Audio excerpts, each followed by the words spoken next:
As Rose tries to show the girl a magic trick, her friends start to show up from within the woods. But Rose starts to test if the girl's magic as well. Sure enough, the girl seems to possess some magic power. And Rose holds on to her when she tries to go back to her mother. And her friends close in on them before we jump to the title screen. It's here that we see Danny riding his tricycle through the halls of the iconic Overlook Hotel. He passes room 237, and a creepy, disfigured woman starts to appear in the shadows. Then, Danny wakes up from his nightmare and walks through his home's hallway. After seeing that his nightmares have followed him to the real world, his mother Wendy saves him in the nick of time.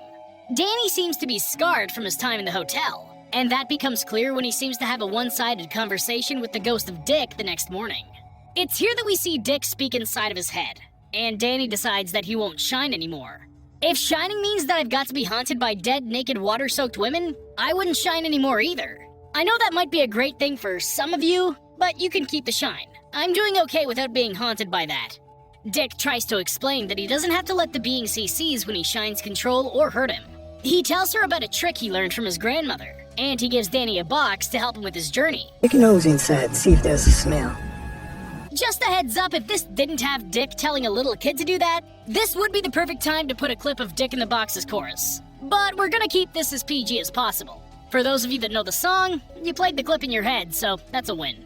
Dick tries to tell him that he'll build a box like that in his mind, and he'll save it for the drowning woman. That evening, Danny goes to the tub, where he locks away the woman in his mind box. And Wendy can see a visual improvement in him. Then we cut to grown Danny, who's a druggy drunk that anyone could see had a troubled childhood.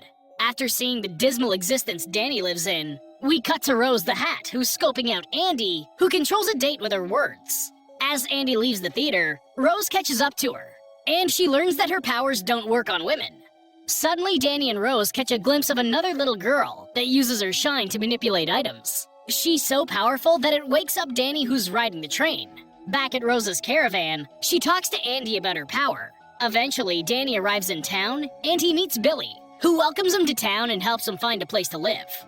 How has Danny made it all these years? Him turning to drugs and alcohol makes perfect sense, but I feel like that still wouldn't be enough to make dreams or visions like this okay. I've seen people lose themselves over way less than that. The next day, Billy takes Danny to a local meeting where we find out that it's an AA meeting. The doctor talks to him after the meeting, and he makes sure Danny knows that there's no judgment here. At the end, Danny notices that the doctor is missing his watch, and Danny uses his shine to tell him where he left it earlier. The next day, the doctor calls him in to try and find out how he knew all of that, and he asks what he wants to do in town now that he's here. The doctor offers him a few shifts as an orderly at the hospice house. When we see Andy next, she's been welcomed to the community after sucking the soul of a girl in a jar. When she comes to, Rose explains that she had to die to become immortal, but it's all over now. During Danny's next shift, he gets interrupted by a cat that goes to a man's bed, and the man knows that the cat's trying to tell him that he's going to die. Danny takes this time to sit with the man and tell him that he's right. As the man starts to panic about dying, Danny uses his shine to speak to the man in his mind, and he explains that he's just going to sleep. Hey, Dr. Sleep! Well, this is definitely not the context that I expected the title to come from, but it's definitely a creative way to go about it. Could you imagine if that's what someone saw every time a person died? Hospitals would be so smoky. But it would definitely confirm the existence of a soul. When Danny gets to his room, he notices that someone has scribbled a hello message on his wall.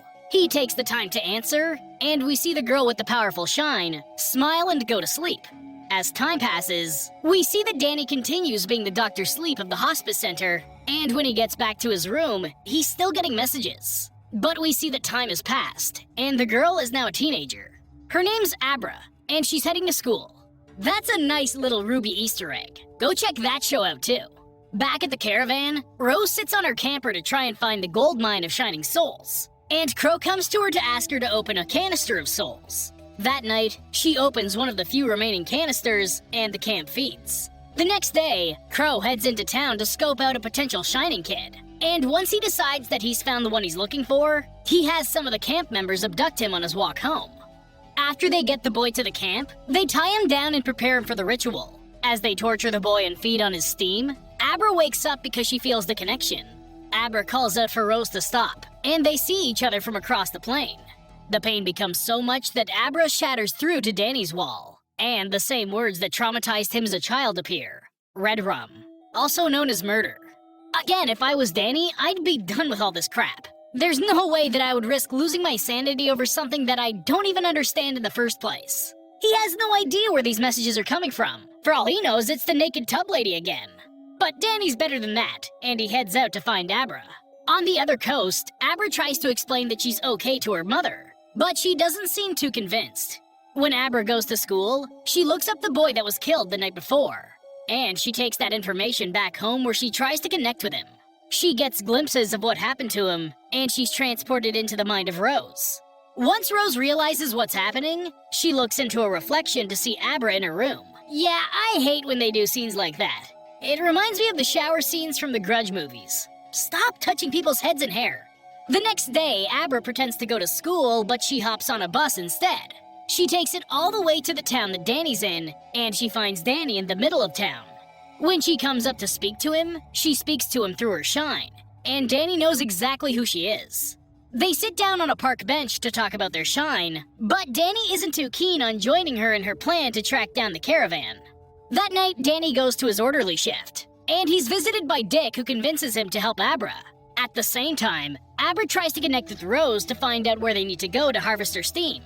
This time, Abra's ready for her, and she springs a trap in her mind to steal information on her.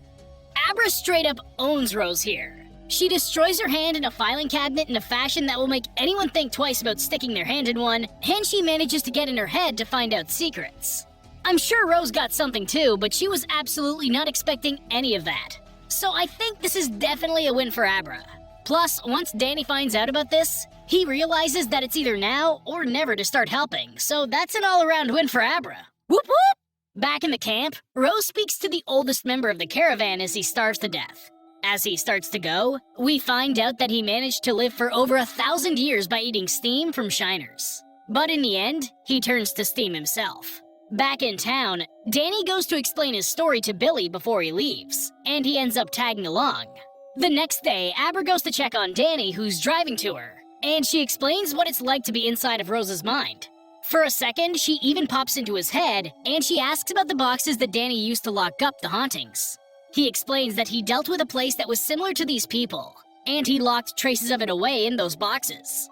Meanwhile, the camp is packed up to leave, but Crow convinces Rose to stay behind since Abra managed to get into her mind. Now Billy and Danny arrive at the site where the boy was buried, and Abra tells them where to go. While they drive, Billy talks about the possibility of Danny being crazy. That's the kind of best friend that everyone needs. The kind that can realize how crazy you can be at times, but can still sit there and say that they can work with that, accepting to a fault. But be careful. Sometimes those friends are even crazier than you are. The two men dig away at the spot Abra told them to, and they eventually find the boy's body. Now that Billy realizes that Danny isn't crazy, he realizes that the truth is even worse than that. When they go to leave, Danny tries to tell Abra that she has to tell her parents what's going on, since Rose is likely to use them to get to her. When they eventually show up at Abra's, she shows her father everything that she's seen, and he believes everything now. Appropriate response. Honestly, it's the only response to everything that I can agree with so far. When asked where the Soul Eaters are, Abra touches the dead boy's glove to establish a connection, and she sees that the caravan's getting close.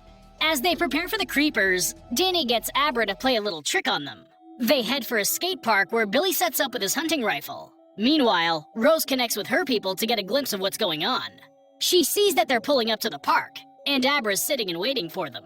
After showing Andy the illusion they set up, Billy and Danny open fire on all of the caravans and kill all but a couple of them. When they approach the RV, Andy comes out and manipulates Danny's mind. It's now that we see Abra still at her home, and she calls out to Danny to pull him out of his trance. At the same time, Billy shoots Andy and kills her. No, not Billy! When the final creeper dies, we see that the crow actually went straight for Abra and killed her father. When she comes to, she sees that Crow has dosed her with something that puts her powers to sleep. When Danny tries to come up with a solution, he ends up possessing Abra and speaks to Crow. He ends up pulling the car with his mind, and Crow flies out the windshield so fast that he dies right there in the woods. Rose feels this, and she's not happy. As Abra starts to walk down the road, she's greeted by Rose's projection, and she knows that it's on now. Rose superdoses herself with 2 cans of steam, and Danny goes to pick Abra up. It turns out that he's taking her to the Overlook Hotel. Once they get there, Danny heads inside to wake up the hotel, and it hums back to life as he wanders the halls that traumatized his childhood. As he gets glimpses of the past, I get the best feeling of nostalgia. Then I remembered that I actually didn't even like The Shining. I felt it was very overrated, and I personally liked the book more than the movie. Seeing the hall where the twins were, and the bar, just felt good though. Once Abra sees that Rose has arrived, she heads inside with Danny and waits. Once they're all face to face, Danny and Abra send Rose's mind into the labyrinth of a garden that Danny's father froze to death in years ago. After a short game of cat and mouse, Rose catches Abra, but she makes a realization. That was epic. On top of that, Rose finally asks Danny what I've been wondering this whole time. How did she miss him his whole life? Yeah, no one gets an answer, and she tries to suck his steam. I couldn't think of a cleaner way to say that either. Soon, she realizes that Danny has so many others locked away in boxes in his mind, and he decides to open them to let the terrors eat. That's one of the most unsettling images I've seen in a while. After they finish off Rose, they turn their attention to Danny.